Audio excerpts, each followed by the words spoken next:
Brasil ODS, um programa do Observatório do Terceiro Setor com o apoio da FAPESP, explorando os Objetivos de Desenvolvimento Sustentável da Agenda 2030.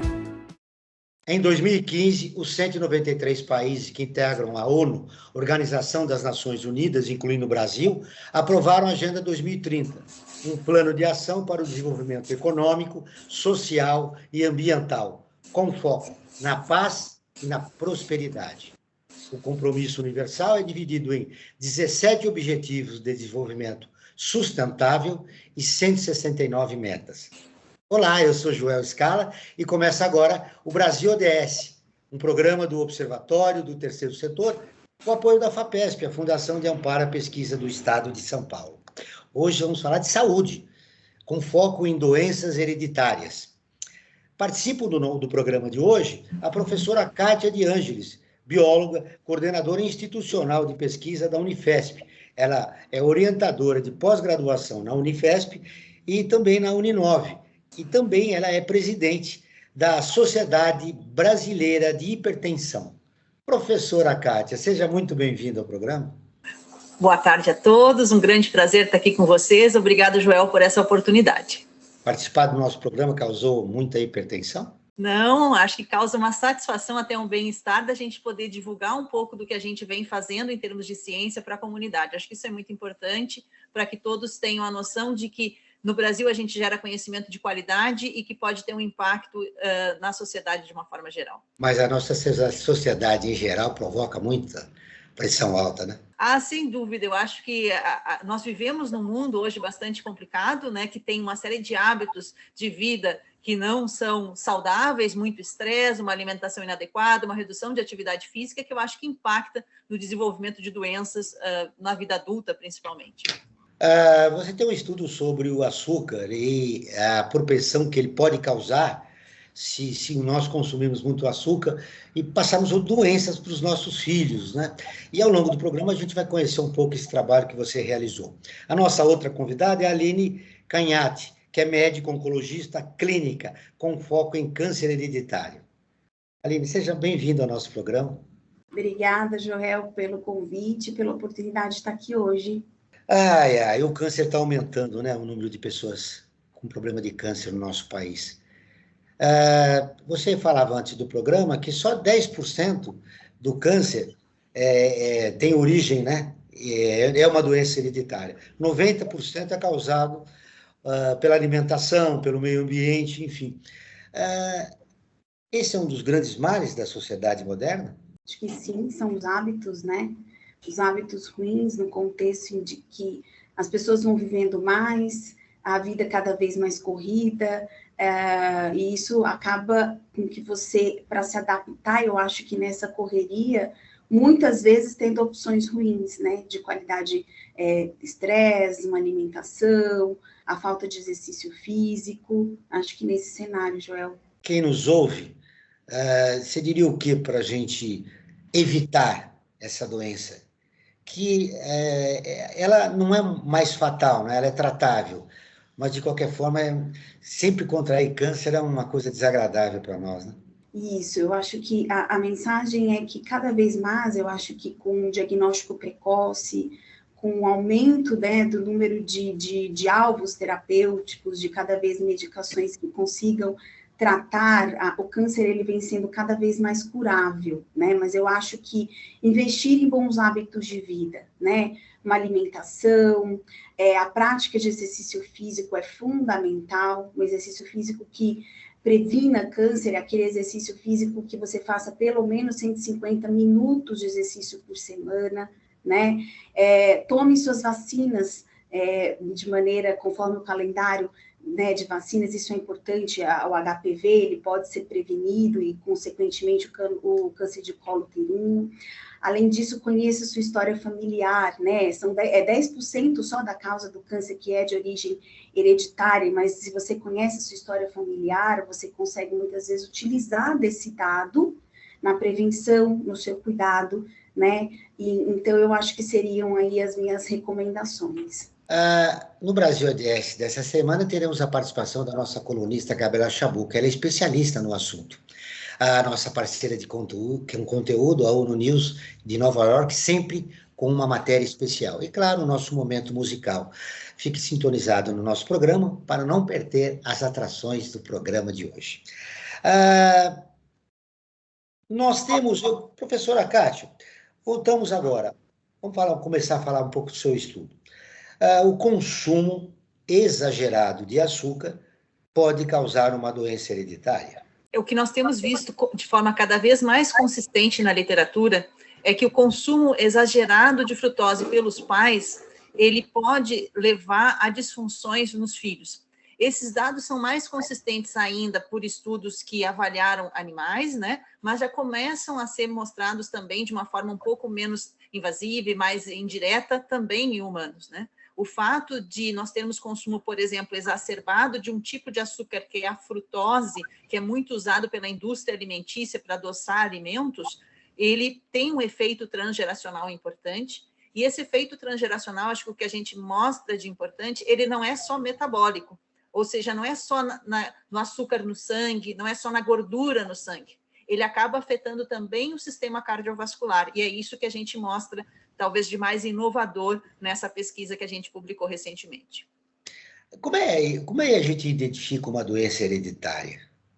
A gente tem que começar avaliando por marcadores, na verdade. A gente não chega a detectar a doença, mas disfunções precoces que sinalizam ao médico, que sinalizam aos pais de que aquela criança, né, está sob risco. Então, quando eu observo de uma forma mais precoce algum tipo de alteração, como, por exemplo, um aumento dentro ainda de faixa de normalidade, mas batendo no limite de normalidade de pressão arterial ou da própria glicose no sangue, esses são sinais associados a um ganho de peso, por exemplo, né, dessa criança, que podem me sinalizar algo importante. E o que a gente vem buscando é justamente isso que você colocou, Joel. Quais são os marcadores precoces que eu devo avaliar, que eu devo procurar que o pediatra avalie no meu filho, que o professor que está lá na escola fique atento junto com os pais, para que eu possa verificar as crianças que estão sob maior risco cardiovascular e metabólico de desenvolver doenças na vida adulta. Todas as pessoas que nos ouvem, e sobretudo as crianças, né, estão tomando suco cada vez mais novas, né? Desde pequenininha tomam suco e até mesmo refrigerantes, né?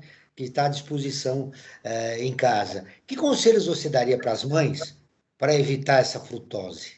Vamos lá. Eu acho que uma coisa importante, Joel, a gente tem uma ação que a gente vai a várias escolas pelo Brasil, né? Já fomos já atingimos em 2019, por exemplo, um pouquinho antes da pandemia, 73 mil crianças em São Paulo. E uma das coisas que eu ouço muito as nutricionistas falar, porque eu costumo dizer, cada profissional um pouco no seu quadrado, né? Eu tenho uma formação também em educação física, mas uma coisa importante é a melhor bebida para dar para o meu filho é água. Então, isso é o que eu ouço das nutricionistas, isso é o melhor, né? Depois, o suco natural da fruta. Todas essas bebidas, incluindo os sucos, que muitas vezes a gente acha que está dando algo muito bom para o nosso filho com o suco de caixinha, é importante que a gente olhe o rótulo e veja a adição de açúcar que tem nesse alimento, né?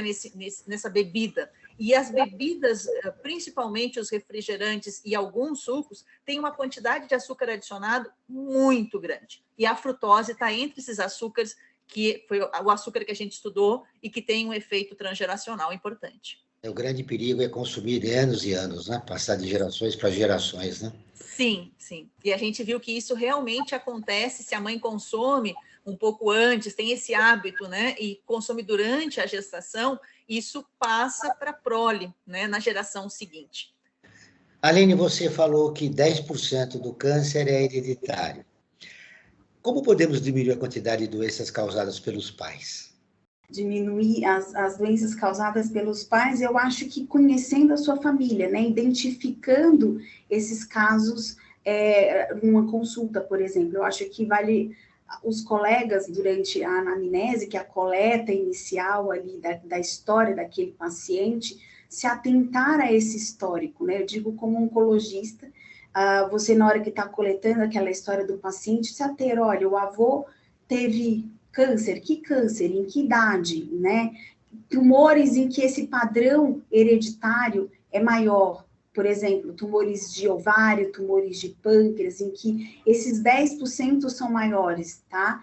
Então, você identificar isso naquele paciente que está ali na tua frente, faz muitas vezes em que gerações daquele caso índice tem um futuro diferente, né? Seja você fazer através de métodos de fertilização in vivo, porque você, dependendo da alteração genética, é possível você selecionar embrião e implantar naquele neto daquele indivíduo um embrião que não tenha aquela alteração genética, né? Então, eu acho que parte tudo de uma simples anamnese bem feita, né? Você coletar o histórico familiar daquele indivíduo e fazer com que gerações que venham depois, sim, possam ter uma história diferente. Ainda não é possível, Joel, você modificar aquele gene causador daquele câncer hereditário, né? Mas é possível, muitas vezes, através de instituir, seja exames mais precoces, seja numa periodicidade menor, você muitas vezes identificar um tumor muito inicial, fazendo cirurgias conservadoras, tá? E poupando muitas vezes aquele indivíduo de um tratamento oncológico maior, evitando radioterapia e quimioterapia. Eu acho que é esse o cenário, tá? O câncer da mama pode ou é uma doença hereditária? Então, tá dentro desse perfil dos 10%. A maior causa de câncer de mama não é de origem hereditária, são hábitos, né? Que são os cânceres esporádicos. 10% dos cânceres de mama se incluem nesses tumores hereditários, tá? O que eu quis dizer é que o padrão maior aí de câncer hereditário, eu diria de exemplos, por exemplo, o ovário, é um câncer em que 25% das mulheres com câncer de ovário, a causa foi uma alteração genética herdada da família, tá? É uma mutação que veio daquela família e não adquirida ao longo do tempo, ou seja, uma a cada 4 mulheres com câncer de ovário, esse é o fator causal. Outros tumores em que esse perfil ele é maior do que os 10% são os tumores de pâncreas, tá? E os de próstata metastático. Então, tem alguns cânceres em que esse perfil de hereditário é maior do que os 10%. Você falou de próstata, que envolve todos os homens a partir de 80 anos, todos, praticamente 90% dos homens terão câncer de próstata. Sim, tem literatura que fala, né? E eu acho que hoje em dia está cada vez mais frequente, em idades mais precoces, né? Aí, provavelmente, por uma influência do meio nesse contexto aí, né? Dos hábitos, né? Que é o que a gente vem falando aí. Bom, vamos agora ouvir a Rádio ONU, que é a parceira de conteúdo do Observatório do Terceiro Setor, com a reportagem O aumento do preço do chocolate, uma razão para se preocupar com as mudanças climáticas. Felipe Carvalho, de Nova York, tem as informações. Notícias do mundo com a ONU News. Os preços do cacau subiram 136% entre julho de 2022 e fevereiro de 2024, de acordo com o monitoramento de preços de commodities da Conferência das Nações Unidas sobre Comércio e Desenvolvimento, UNCTAD. Segundo a agência, ondas de calor e chuvas intensas estão prejudicando as colheitas na África Ocidental, que produz 3/4 do cacau do mundo. Os consumidores do chocolate em todo o mundo estão sendo atingidos pelos preços mais altos do cacau, devido, em parte, à crise climática. O clima extremo e as mudanças nos padrões climáticos prejudicaram as colheitas das safras, que devem ficar aquém pelo 3º ano consecutivo, afetando a oferta global e elevando os preços. O preço por tonelada no mercado futuro ultrapassou $10.000 pela primeira vez em 26 de março. O aumento chegou aos consumidores em todo o mundo, que já sofrem com a inflação e uma crise geracional de custo de vida. De acordo com a UNCTAD, os cacaueiros crescem perto da linha do Equador e são sensíveis às mudanças climáticas. O fenômeno El Niño, caracterizado por temperaturas superficiais mais quentes em partes do Oceano Pacífico, causou um clima mais quente e mudanças nos padrões de chuva. Na África Ocidental, que produz a maior parte do fornecimento global de cacau, as plantações estão cada vez mais ameaçadas por ondas de calor, chuvas intensas e outros riscos relacionados ao clima. Por exemplo, chuvas excessivas em Gana e em Côte d'Ivoire, também conhecida como Costa do Marfim, durante o quarto trimestre de 2023 levaram a um surto de vírus do broto inchado e da doença da vagem preta, uma condição que faz com que as vagens de cacau apodreçam e endureçam. A repercussão é global, já que os dois países produziram 58% do cacau mundial entre 2022 e 2023. Da ONU News em Nova York, Felipe de Carvalho. Kátia, essa é uma má notícia para as mulheres, né, que são as maiores consumidoras de chocolate, de um lado. Por outro lado, vão consumir menos açúcar e ficar menos vulneráveis a serem geradoras de doenças hereditárias. Eu costumo sempre dizer, Joel, que a fruta em si, ela não é o problema, né? A semente em si. A questão é o que se adiciona para se ter o produto industrializado, né? Então, quando chega na indústria, né? Isso, o caramelo que se põe junto, o açúcar adicionado. Então, com certeza, essa pode ser uma notícia ruim para nós, consumidores de chocolate, né, de uma forma geral, mas que traz um alento, aí, pelo menos para o cacau industrializado, digamos assim, para a gente pensar um pouco no bolso, e aí, porque muitas vezes quando a gente pega pelo bolso, as pessoas entram num bom senso de tentar reduzir esse consumo desse açúcar proveniente desse chocolate industrializado, né? Aline, você é uma das mulheres que consome muito chocolate? Olha, Joel, até que não, viu?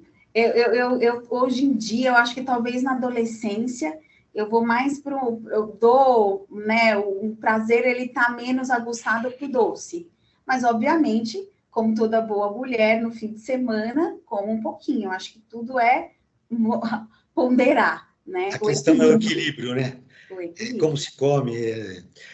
Não exagerando, eu mesmo gosto de chocolate. Bom, chegou a hora do momento, a gente sempre coloca aqui no nosso programa um destaque das matérias mais lidas. Uma das matérias mais lidas do nosso portal foi essa, olha, Festival BCR anuncia bolsas integrais para a sua 16ª edição. O Festival BCR anunciou bolsas integrais para promover a diversidade no evento, com inscrições até 26 de abril, destacando-se como espaço essencial para a formação de network para o terceiro setor. Lembrando que se você se interessou por essa matéria, ouviu, olha, vai no nosso portal. O nosso endereço é observatório3setor.org.br, lembrando que o 3 é em numeral. Kátia, vamos falar um pouco da sua pesquisa? A sua pesquisa concluiu que filhos de pais que consomem frutose em excesso apresentam precocemente distúrbios no sistema nervoso autônomo, cardiovascular e metabólico, o que aumenta o risco de desenvolver doenças crônicas na fase adulta. Conta um pouco do seu estudo. Quanto tempo durou? Quem contribuiu com esse trabalho com você?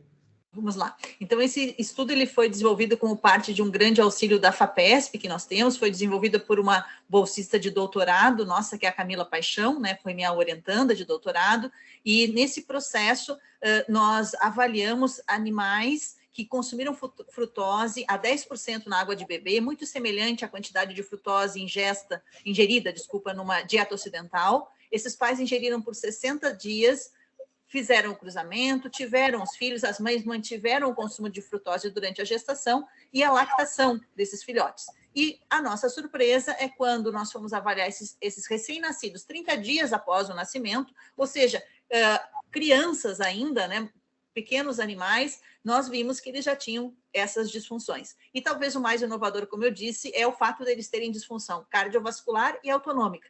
O que é esse sistema nervoso? É aquele sistema nervoso que controla todas as nossas vísceras, incluindo o coração, os vasos sanguíneos e o próprio fígado, pâncreas, todos os nossos órgãos vitais de uma forma geral. Quantas pessoas estiveram envolvidas no processo da pesquisa? É uma quantidade bastante. Eu diria que entre pós-graduandos e técnicos, nós temos algo em torno de 10 pessoas mais ou menos envolvidas de forma direta nesse projeto, né? Fora projetos paralelos que a gente tem aí em torno do laboratório de 20 pessoas mais ou menos envolvidas e colaboradores para desenvolver essa pesquisa como um todo. É um estudo interessante, né, Aline? Sim, muito. Estima-se que de 10 a 15% dos tumores de câncer têm origem hereditária, mas essa estatística pode ser ainda maior quando se considera outros fatores além da mutação genética.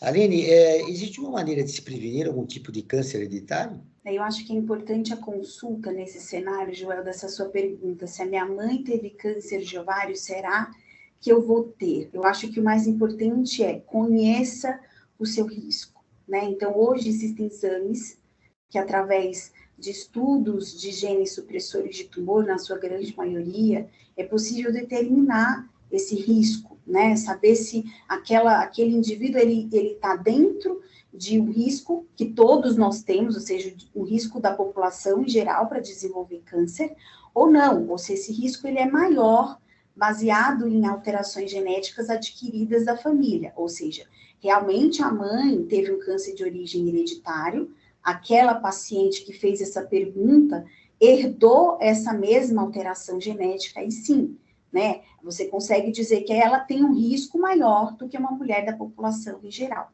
Então, eu acho que o mais importante é conheça o seu risco, e daí, para que a gente saiba em que nicho que essa paciente está, se ela está naquele risco de uma mulher da população em geral, ou não, ou ela tem um risco aumentado, e aí a gente vai cuidar dela de maneira específica. Você falou dos exames periódicos, são fundamentais, e também ter uma atitude em relação às pessoas que estão no risco. Mas existem outros cuidados que as pessoas que têm familiares com câncer devem tomar? Sim, acho que a primeira coisa a gente, né, saber em que nicho que esse familiar está, e aí vale aquele conceito geral dos bons hábitos de vida, né? Então, veja, que a alimentação que a gente conversou, tem uma alimentação saudável, que você pratique exercício físico, né? Você beba com moderação, não fume, né? Tome as suas vacinas. Eu acho que esse conceito, ele é de extrema importância para aqueles pacientes que nasceram com esse risco aumentado e para aqueles que não. A gente sabe, por exemplo, tem dados em que dizem que a obesidade aumenta o risco de câncer de mama em 30%, né? Então, você tá dentro do peso ideal, praticar exercício físico, isso é muito importante. É muitas vezes maior... Você, Aline, a pessoa obesa aumenta em 30% a sua possibilidade de contrair câncer? De câncer de mama, sim. A obesidade é um fator de risco muito grande para câncer de mama, né? Assim como o sedentarismo. Então, muitas vezes eu até explico, dependendo da alteração genética que aquela mulher nasce, a mudança de hábito de vida vai ter um impacto muito maior do que aquela herança genética. Porque, por exemplo, todas nós mulheres, todas nós nascemos, temos 12,5% de risco de ter câncer de mama ao longo da vida, por volta dos 70 anos, tá? Esse risco. Aquela mulher, por exemplo, que nasce com uma alteração genética... Mesmo a mulher que tem hábitos saudáveis e tal, ela já nasce com 12% de ter câncer. Exatamente. 12,5%. Todas nós temos, tá? Então, quando essa mulher, por exemplo, ela nasce com um risco maior devido a uma alteração genética, por exemplo, num gene ATM, esse risco, ele duplica, né? Mas entendem que o hábito, por exemplo, se ela é sedentária, se ela é obesa, isso muitas vai ter um impacto maior do que aquela herança genética, entendeu? Então, isso eu sempre explico, né? Também não é uma alteração genética que vai determinar o seu futuro. Você tem um risco maior quando a gente está dentro de um cenário de uma mulher de maior alto risco. Porém, o que você vai fazer com essa informação na prática de exercício físico, alimentação, vai ser muito maior do que, muitas vezes, aquela herança adquirida na família, sabe? Então, isso é o conceito que eu quero passar geral. Filhas de mulheres que tiveram câncer, elas têm um risco maior, né? E devem tomar os cuidados, exames periódicos, alimentação. A prática de exercício físico. Aí aumenta, né, os 12%, né? O quê? As mulheres nascem com 12%. Todas nós. Possibilidade de câncer da mama. Se você tem, sua mãe teve câncer, qual é a possibilidade, a porcentagem de você ter câncer também? No caso, você está falando do câncer da mama, né? Então, se você tem familiar de primeiro grau com câncer de mama, você já tem um risco maior. Porém, acho que isso precisa individualizar, né? Aí esse exame, ele vem para isso. Ou seja, cada caso é um caso. Exato, tá? Então, você saber se você nasceu, sabe? Porque às vezes a mãe teve um câncer esporádico, ao acaso, que é mais comum, certo? Não necessariamente aquela filha vai ter, mas se ela teve um familiar de primeiro, segundo grau com aquele diagnóstico, ela tem um risco maior. Porém, você tem hoje maneiras, através de testes, de você saber realmente e conhecer o risco daquela mulher. Pelo que você analisar o cuidado dela, né? Pelo que você disse, a gente não pode correr no perigo da generalização, né? Exato. Bom, agora nós vamos divulgar o resultado da nossa enquete no Instagram. Todo programa, a gente faz uma pergunta para os nossos seguidores do Instagram. Eles fizeram uma pergunta para as nossas duas convidadas. E olha só, a pergunta foi essa desta semana. Você está ciente dos riscos de doenças hereditárias na sua família? 86% disseram que sim, 14% disseram que não. Aí eu vou começar com a médica, depois eu falo com a bióloga. Te surpreendeu esse resultado? 86% está consciente de que dos riscos de doenças hereditárias na família. É um número... Eu achei um número alto, viu, Joel?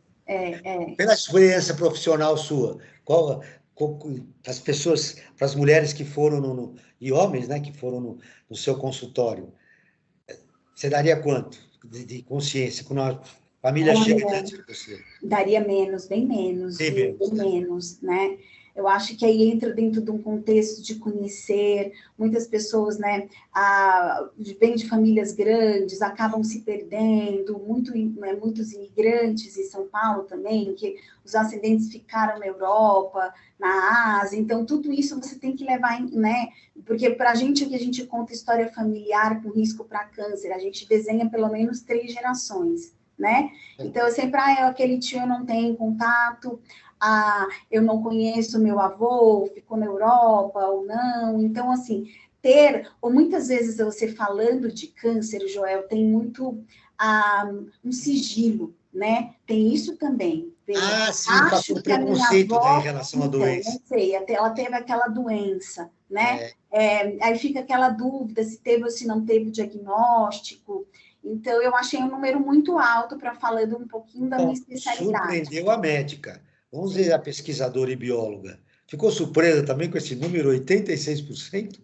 Eu acho que surpreende, né, Joel? E eu acho que uma das questões importantes no surpreender também é uma coisa eu ter noção que o meu pai ou minha mãe pode me passar, né? A outra coisa é eu atuar para. Isso é uma coisa que a gente observa, né, bastante. As pessoas sabem, mas elas também não buscam, não sei se a Aline depois concorda comigo, que vão ser avaliadas, que parece que ao mesmo tempo elas negam um pouco. Isso acontece tanto para a doença cardiovascular quanto para o câncer. Eu acho que eu aqui com a duplinha, eu e a Aline, nós estamos, infelizmente, entre as maiores causas de morte no mundo. A doença cardiovascular é a que mais mata, 30% a 40% da população adulta, e o câncer é a segunda maior causa de morte, né?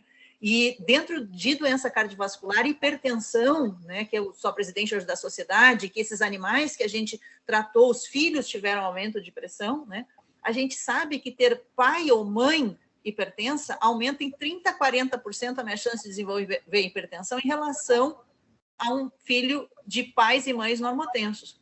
Então, acho que as pessoas podem até ter um grau de consciência, mas, via de regra, elas começam a atuar no momento em que elas têm um alarme, né? Então, não sei se a Aline concorda comigo, assim, é difícil a gente ver uma medicina, uma atuação preventiva.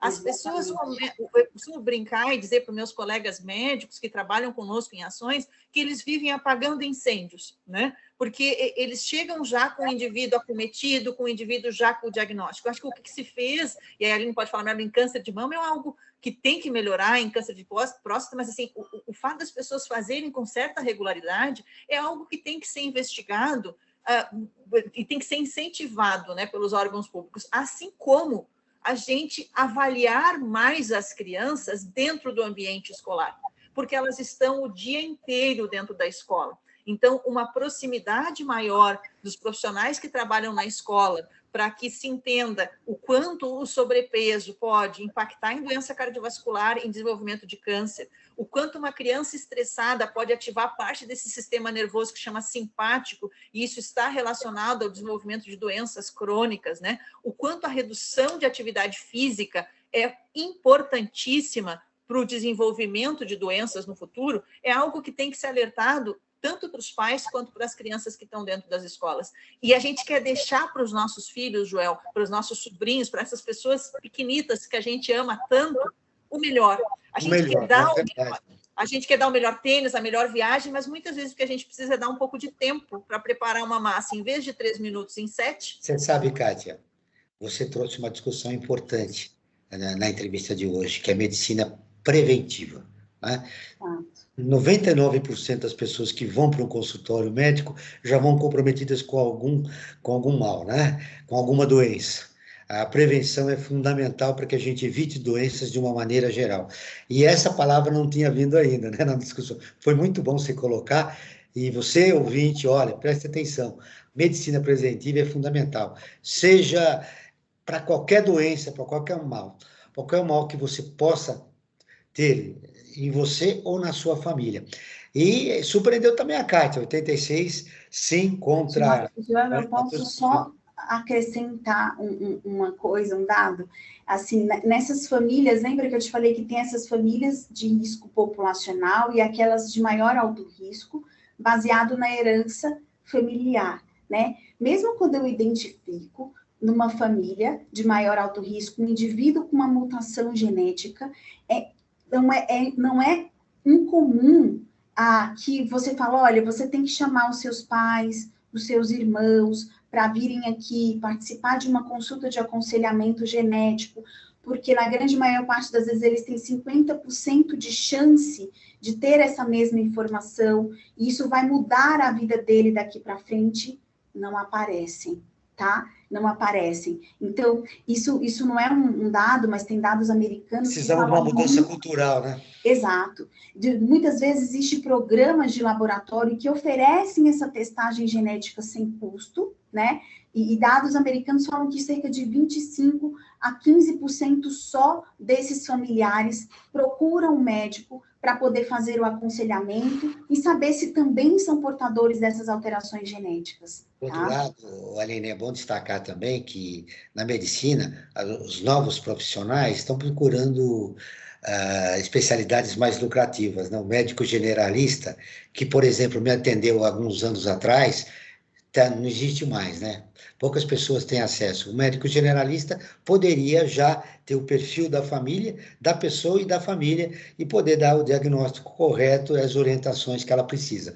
Mas nossos seguidores, 2 resolveram fazer umas perguntas. Vários fizeram, mas as primeiras perguntas que chegaram aqui, eu já vou falar para você, Aline. Olha, a Laura, nossa seguidora Laura, ela pergunta, minha tia tem câncer de mama, devo fazer mamografia todo ano? Então, Laura, independente da sua tia ter tido câncer de mama, toda mulher, tá, precisa fazer uma mamografia anual após os 40 anos, tá? Aí a gente vai, baseado na sua história familiar, eu acho que você pode ter essa conversa com o seu ginecologista, né? Dependendo dos casos de câncer, se foram relevantes do ponto de vista hereditário familiar, o seu oncologista vai conseguir te encaminhar para algum especialista que faça essa parte. Veja, mas independente da sua história familiar, aos 40 anos, toda mulher precisa fazer uma mamografia. Talvez, se seu risco for maior do que a população em geral, baseado em alguns critérios que a gente utiliza, aí sim você precisa de mais exames, tá? Seja uma ressonância, seja outras medidas que a gente vai utilizar. Falando daquele exame que era aconselhado há algum tempo atrás e que os médicos hoje estão falando, precisa seguido de uma mamografia, que era o do toque. A própria mulher pode fazer seu exame, não pode? Diante do espelho? Pode. O autoexame das mamas, a gente orienta no sentido de que, para que a mulher se conheça, né? Conheça a sua mama. Ela saiba que, olha, num determinado período do ciclo, ela vai ter as mamas mais inchadas, mais doloridas, né? Então, ela se conheça. Porque o autoexame da mama, ele não é suficiente para a detecção precoce de câncer. Então, uma coisa não substitua a outra. Daquela mulher que fala, olha, veja, eu sei que a minha mama, que eu não sinto esse nódulo, né? Então, que ela antecipe aquela consulta. mas é importante deixar que é mais para você conheça a sua mama, porque se houver alguma mudança ali, você vai estar atenta e vai procurar mais brevemente a ajuda médica. Mas lembrar que ela não substitui o exame de mamografia, tá? Eu tive uma amiga, Aline, que esse exame do toque, ela descobriu um caroço. E aí ela foi à médica e tinha esse realmente problema, tinha que fazer um tratamento, né? E foi através desse exame de toque. Mas olha, tem uma pergunta agora para a Kátia, né? Kátia, essa pergunta do seguidor João Felipe. Você já falou disso, mas especialmente para o João Felipe, eu queria que você respondesse novamente. Como diminuir os riscos de passar diabetes para os meus filhos? Perfeito. Eu acho que a questão ali importante é, de novo, filhos de diabéticos do tipo 2, que é aquele diabetes mais do gordinho e daquela pessoa que desenvolve mais uma vida mais adulta, né? Que é um diabetes relacionado à resistência do hormônio que faz a captação do açúcar para dentro da célula, que é a insulina. Esse diabetes também tem uma herança genética importante, em torno mais ou menos de 30%. Se meu pai ou minha mãe é diabética do tipo 2, eu tenho chance de passar aos meus filhos. Então, a gente tem que estar atento. Se eu tiver que pensar em alguém na escola, né, que eu tenho que ter mais atenção para ter uma vida saudável, é o filho do diabético, o filho do hipertenso. Esse seria um grupo elegível, apesar de eu achar que a gente tem que eleger todo mundo hoje em dia na escola. O que eu vou fazer? Eu diria 3 coisas fundamentais. Eu vou aumentar a quantidade de atividade física dessa criança, diminuir o tempo em tela e aumentar a quantidade de atividade física. E aqui falado, Joel, atividade física é qualquer movimento corporal acima da demanda basal. Exercício físico é um tipo de atividade física programada. Eu jogar vôlei, eu jogar futebol, eu ir para a aula da academia. Isso é exercício. Atividade física é eu ir passear com o cachorro, eu andar de bicicleta na praça, certo? Eu sair caminhando com meus pais. Então, a gente tem que ter, como disse a Aline, 150 minutos, pelo menos, por semana, de atividade física para adultos. E pelo menos 300 para crianças e adolescentes, até 17 anos. Eu costumo brincar e dizer, criança pica, e tem que deixar a criança picar, né? Então, deixem as crianças serem ativas, diminuam o comportamento sedentário. A outra coisa é melhorar a alimentação, a terceira é reduzir estresse. E se eu pudesse dizer mais uma coisa, evitar o tabaco, não ter o tabaco, né, com todos os seus sub-itens, né, inclusive o cigarro eletrônico, que a gente sabe que tem efeitos extremamente maléficos, tanto em termos de doença cardiovascular quanto em câncer. Kátia, a minha média é 200 minutos, de 200 a 250 minutos na caminhada. É suficiente para ter uma vida saudável? Veja, a gente diz assim, Joel, cada passo conta, principalmente para quem está mais sedentário. 200 minutos está excelente. Se tu aumentar para 300, tu vai reduzir ainda mais o teu risco de doença cardiovascular e de câncer. Então, quanto mais a gente conseguir adicionar no nosso dia a dia, maior é o nosso ganho, tanto para o corpo quanto para a mente. Porque eu não sei se vocês já repararam que quem faz atividade física normalmente tem melhor humor, diminui o estresse, aumenta convívio social. Então, atividade física é algo que é bastante mágico e bastante importante e melhora muito o convívio dos filhos com os pais, melhora o desempenho das crianças no colégio. Então, fazer atividade física é, sim, uma solução, né? E diminui esse tempo que a gente está dando em tela para os nossos filhos, sobrinhos e crianças. Eu já incorporei a minha atividade normalmente, né? Eu nem sinto isso, né? Eu me sinto bem. Aliás, quando eu não faço a caminhada, que eu falo, faltou alguma coisa aqui no meu dia hoje. Agora, se eu quiser correr a São Silvestre, eu tenho que fazer, aí eu tenho que pegar uma academia e fazer exercícios mais pesados, né? Com certeza. Depende, quando você vai fazer atividade física e você não tem sintomas, né? Você, de uma forma geral, está liberado. Todo indivíduo ali pelos 35, 40 anos vai fazer ali junto com o seu cardiologista algum tipo de check-up, né? E o principal é sempre estar alerta aos sintomas, principalmente os homens, né? Que muitas vezes a mulher é mais resistente a sentir a dor. O homem, quando sente, acha que é machão, que não está sentindo nada, que isso não tem efeito, né? Mas é a gente valorizar esse momento que a gente tem algum sintoma e procurar ou o próprio educador físico, quem está acompanhando o exercício, e muitas vezes que vai direcionar esse indivíduo ao médico. Mas quanto maior a intensidade do exercício, quanto mais intenso eu pretendo realizar esse exercício, mais acompanhamento eu preciso ter para evitar, para fazer com que eu tenha o máximo benefício e o menor risco possível. Eu preciso fechar nosso quadro aqui da enquete, mas me responda rapidamente, Kátia. Esses 150 minutos semanais que você falou, é para homens e mulheres também? Para os homens e mulheres? É para a população de uma forma geral, para a população saudável. Pelo menos 150 minutos de atividade por semana. Se você tiver alguma doença cardiovascular, alguma doença imune, como câncer, aí você deve buscar um especialista, que existem em praças hoje, existem no consultórios médicos, todo mundo pode ajudar a achar um profissional que vai prescrever melhor atividade física para a sua condição, eventualmente, que tenha associada à doença. Obrigado, João Felipe. Obrigado, Laura, pela sua participação no nosso programa. Se você quiser enviar a sua pergunta, basta ficar atento à caixinha de perguntas do Instagram, ou manda uma mensagem, ou faça uma ligação para a nossa produção. Para maiores informações, acesse o nosso portal observatório3setor.org.br. Lembrando que o 3 sempre é em numeral. Eu agora recebi a informação da produção que a Gabriela Chabu já está aqui, presente. ODS em pauta.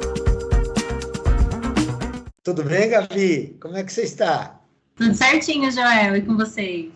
Nós estamos aqui hoje recebendo duas convidadas, uma médica e uma pesquisadora, bióloga e pesquisadora. Gabi, o tema do programa de hoje envolve que ODS? Joel, o tema do programa de hoje envolve o ODS 3, saúde e bem-estar, mais especificamente uma meta que visa reduzir a mortalidade prematura por doenças crônicas não transmissíveis, visando aí a prevenção e o tratamento e a promoção da saúde mental e o bem-estar. Então, elas estão previstas, sim, algumas dessas doenças hereditárias, essas que são doenças crônicas não transmissíveis, estão contempladas aí pela Agenda 2030. Eu queria aproveitar para lembrar, Joel, que essa semana, na segunda-feira, dia 8 de abril, foi o Dia Mundial de Combate ao Câncer, né? Então, muito pertinente aí o tema do programa, bem alinhado à agenda de comemorações de datas importantes aí dessa semana. Teve muitas informações aqui no programa, não sei se você já estava na escuta, mas, por exemplo, a produção de chocolate deve diminuir, Gabi. Você consome muito chocolate? Muito. Ávida consumidora. Ainda mais nesse pós-fácil que ainda não tem chocolate em casa. E agora o conselho da nossa pesquisadora e da nossa médica é que você consuma com moderação, porque você pode passar doenças hereditárias para os seus filhos. Né? Você pensou nessa perspectiva, Gabi? Pensei, na verdade eu pensei em duas coisas. A gente teve duas notícias, né? Uma notícia bem recente, essa semana, a gente teve notícia de uma vacina para o câncer de pâncreas, com bons resultados em fase inicial de teste nos Estados Unidos. Então eu trouxe para a gente conversar sobre como é interessante, né? Algumas possibilidades aí de vacina contra determinados tipos de câncer. Acho que essa é uma notícia muito boa. A Aline falou de vacinas, né? De vacinas importantes. Essa vacina vai ser um avanço, né, no tratamento do câncer, Aline? Eu acho que sim, acho que são dados iniciais, mas acredito que espero também que a gente tenha bons resultados, né?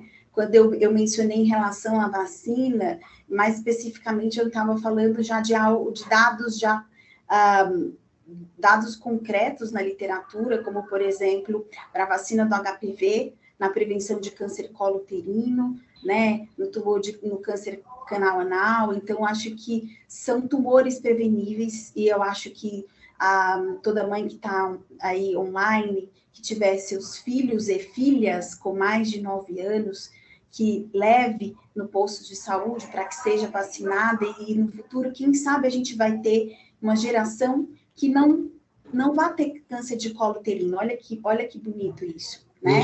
Então, se todo mundo fizer a sua parte, né, tomar essas crianças tomarem as suas vacinas, quem sabe na geração dessas crianças que hoje estão com 9 anos, a gente não vai ter mais, vai ser erradicado esse tipo de coisa. Começa com os 9 anos, dos 9 aos 14? Começa aos 9 anos, exatamente. Começa aos 9 anos. Isso é muito importante. Gabi, você tem alguma pergunta para a nossa pesquisadora, bióloga? Eu queria que elas contassem mais para a gente sobre essa questão das terapias genéticas, né, que estão prometendo aí várias coisas, né, então, no final do ano passado, teve uma agência regulatória do Reino Unido que aprovou uma terapia genética para curar doença falciforme, Os Estados Unidos também aprovou essa terapia genética, né, para curar essa doença hereditária, mas o custo lá nos Estados Unidos é de 3 milhões para cada tratamento. Conta para a gente, Kátia, como é que fica isso, a compatibilização, né, dessas terapias genéticas que têm alto custo com o nosso sistema público de saúde, né? Qual que é a perspectiva? Você acha que em pouco tempo a gente vai ter elas disponíveis no SUS? Vai demorar muito tempo ainda? Perfeito. Como eu não sou especificamente dessa área, eu vou deixar mais para a Aline fazer esse comentário, mas acredito que a incorporação ainda demore um pouco, né? E eu acho que realmente a comprovação específica para diferentes tipos de câncer, eu acho que é necessária, como muito bem disse a Aline, para que a gente tenha esse desenvolvimento. Mas eu trago algo, Gabriela, que eu acho que é muito mais fácil e quase uma obrigação nossa de pai, de mãe, de tio, que é trazer hábitos de vida saudáveis para essa geração, que pode ter um impacto talvez muito maior do que essas terapias que vão apagar incêndios, né, num futuro. Então, se a gente conseguir manter essas crianças ativas, conseguir manter essas crianças se alimentando bem e reduzir um pouco o nível de ansiedade e estresse, eu acredito que a gente traga uma herança genética induzida de qualidade de vida muito maior, né, e muito mais importante do que gastar fortunas, eventualmente, né, para se fazer essa terapia. Eu entendo que, em alguns casos, como disse a Aline, a herança genética pode ser freada, né, mas eu costumo dizer que você pode ligar o disjuntor mais cedo ou mais tarde. E quem liga esse disjuntor da doença para esse gene se expressar mais cedo ou mais tarde, muitas vezes é a qualidade de vida. Aline, quer um comentário seu? Não, eu acho que também essa parte da anemia falciforme fica um pouquinho fora da minha área. Tem um pouco a acrescentar aí, viu, Joel? Ah, tá bom. Eu posso, às vezes, utilizar, por exemplo, falando de câncer, né? Dos alvos terapêuticos, por exemplo. Você conhecer o risco, não só daquela família, para cuidar das novas gerações, mas para aquela mulher que está passando por um tratamento de câncer, ou para aquele homem, você saber se é portador ou não de uma alteração genética, isso também vai um pouquinho de encontro em relação ao que a Gabriela mencionou. Você utiliza dessa informação genética como esquema de chave e fechadura, né, utilizando uma droga específica que caiba ali naquela alteração genética, né, muitas vezes tendo uma resposta maior, com menos toxicidade, que aí é o que a gente fala da medicina personalizada, tá? Falando um pouquinho aí da área do câncer, que é a minha especialidade. Kátia, você falou, na sua resposta, você falou de estresse. Somos uma sociedade estressada. Como não ter pressão alta numa sociedade como essa? Eu acho que são algumas alternativas que a gente tem. Uma delas é a gente reservar um pouco de tempo, e às vezes é um pouco mesmo, sabe, Joel, para que a gente faça uma respiração mais profunda, para que a gente tenha aquele momento que a gente olha para si mesmo, né? Um pouco de descanso, um pouco de redução, e entender que as coisas vão ter solução, que a gente vai resolvendo aos poucos, né? Em alguns momentos, frear um pouco esse mundo que se criou depois da pandemia, do WhatsApp, que hoje, o meu chefe esses dias me disse uma coisa que eu achei muito interessante. Ele disse assim, o e-mail morreu, agora o e-mail é o WhatsApp. Porque as pessoas entram em contato contigo 24 horas por dia, como o telefone está na tua mão, tu vê o e-mail 24 horas por dia. Então, reduzir um pouco a exposição a esses fatores de estresse. E eu acho que a criança e o adolescente, a gente tem que cuidar muito para que ele volte a fazer coisas que nós fizemos e que foram saudáveis, que os nossos pais cuidaram da gente, que é brincar um pouco mais com o corpo, né? Um pouco menos das telas. Não dá para desmamar a criança da tela, não dá para tirar 100%, mas ir tirando aos pouquinhos um pouco, acho que tudo isso é um fator importante, né? Fazer com que pequenas brigas, pequenas desavenças não tomem uma proporção maior do que elas são. E isso cabe também uma educação dos pais para que isso tranquilize. E lembre sempre que fazer atividade física é algo que reduz demais o estresse de todos nós, tanto adultos quanto crianças e adolescentes. Você está sempre enfatizando a atividade física, isso é muito importante realmente. Mas também uma dica seria ficar um dia sem o celular na mão, né? Para ter eu diria, Joel, que hoje em dia você ficar algumas horas, vai ter gente já com síndrome de abstinência. Crise de abstinência por causa do celular. como, né? Nós vamos fazer uma outra entrevista, viu, Kátia, a respeito da hipertensão, que é muito importante, é um assunto que envolve todos nós, né? Não é crianças, até as que desde pequenas crianças pais que já nascem estressadas, né? Ô, Gabi, que legal você participar, né? Conversa com as nossas duas convidadas. Você tem mais alguma informação para encerrar a tua coluna? Não, muito legal, Joel. Estou gostando muito do programa hoje. Obrigado, Kátia, Aline, tá demais. Trouxe bastantes novidades aí de pesquisas. Muito legal, viu? Um beijo para você volta na próxima semana, tá bom? Beijo, Joel. Até semana que vem. Bom, antes de agradecer a participação, eu daria 1 minuto para as nossas duas convidadas fazer as conclusões finais. O que mais importante a Kátia gostaria de falar a respeito do seu estudo? Pode acentuar novamente a importância das práticas, né, físicas e tal, alimentação, enfim, o que você quiser, esse espaço é seu para a gente fechar a entrevista com você, já agradecendo a sua entrevista. Então, Joel, eu agradeço enormemente a oportunidade da gente trazer e divulgar um pouco do que a gente tem feito em termos de ciência no nosso grupo. A gente tem estudado muito esse consumo de frutose, tanto em animais quanto em humanos, né? A gente vê o quanto isso tem impacto importante, então leia os rótulos, olhe, né, o xarope de milho aí, com alta concentração de açúcar, esse é o xarope de milho de frutose, olhe esses rótulos antes de dar esse alimento aos seus filhos. Busque a fazer atividade física, porque um dado que eu não comentei é que nós temos dados ainda não publicados de que esses animais, quando exercitados, assim como humanos, filhos de hipertensos e diabéticos, quando fisicamente ativos, demoram mais a apresentar as alterações, são menores e mais tardias, então fazer atividade física é muito importante. E se puder unir a tudo isso um pouquinho menos de redução de estresse, isso vai ser muito bom para o coração e para a mente. Eu agradeço de novo a oportunidade de ter estado aqui com vocês. E aumenta a qualidade de vida, né? Com certeza. A produtividade do Brasil cresceu, né? Então, já somos um país de idosos, né? Sim. E acho que melhora o convívio familiar também de forma muito expressiva. Bom, Aline, suas considerações finais. Obrigado pela entrevista, foi um prazer te conhecer.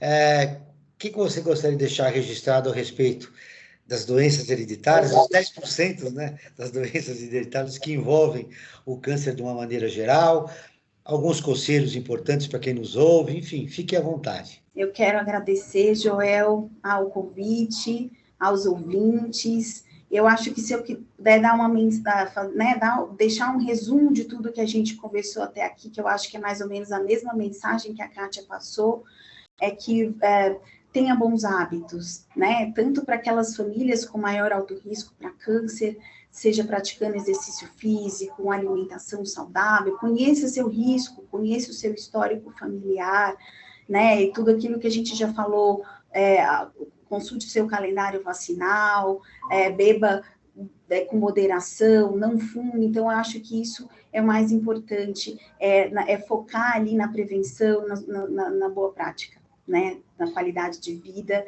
e em bons hábitos, na verdade.